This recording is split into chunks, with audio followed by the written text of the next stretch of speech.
एक बार एक गायक आया श्रीनाथ जी के सामने गाने के लिए, तो गायक के मुंह में पान लगा था, तो पान लगा करके गा रहा था, तानसेन ही था। तो गोसाई विठलनाथ जी बोले, ए तानसेन, तुम झूठे मुंह से गा रहे हो। मेरी तो आदत है, मैं पान खा के ही गाता हूं। ये ठाकुर जी की सभा है, ये तुम्हारे राजाओं की सभा नहीं, पान खा के गा रहे हो, जाओ थूक के आओ उसको।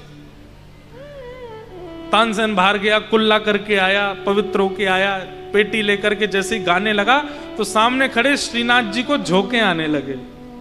ठाकुर जी सोने लगे। गोसाई जी ने तुरंत पर्दा किया, भीतर गए, जय जय, इतना आलस आ रहा है कि सो रहे हो? बोले मो या की गायकी बिल्कुल बढ़िया ना लगी, थोड़ी देर पहले बहुत बढ़िया गा रहा हो, अब जन कहा गा रहा है, मो तो समझ ही ना आ रहा। गुसाई जी बोले थोड़ी देर पहले पान खा के गा रहा था। बोले याते कहो फिरते पान खा के आएगो, और ये जब तक बिना पान खाए रहे मेरे सामने नहीं आवे, पान खा के ही गावेगो। गुसाई जी बोले जय हो, सबरे नियम सबरी शुद्धता हमारे काजे, अपने काजे सबरे नियम तोड़ देते हो। जब अपनी इच्छा पे आते हो तो फिर कुछ विचार नहीं करते।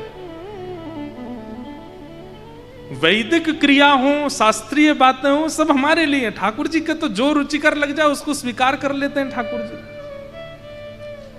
ठाकुर जी की भावना है।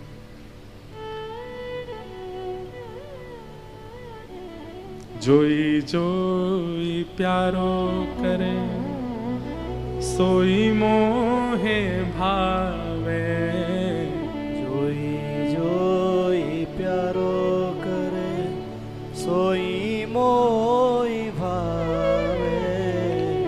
भावे मोहे सोई, जोई जोई करे प्यारे। भावे मोही सोई, जोई जोई करे प्यारे। सबसे पहले तो भक्ति, प्रेम लक्षणा भक्ति का यही सबसे पहला लक्षण है, स्वीकार। और जहां स्वीकारीकरण नहीं है वहां प्रेम नहीं हो सकता। अपने प्रियतम की हर स्थिति स्वीकार है, उसका उठना बैठना, बोलना चलना फिरना, वही तो प्रेम होता है जहां सब स्वीकार है।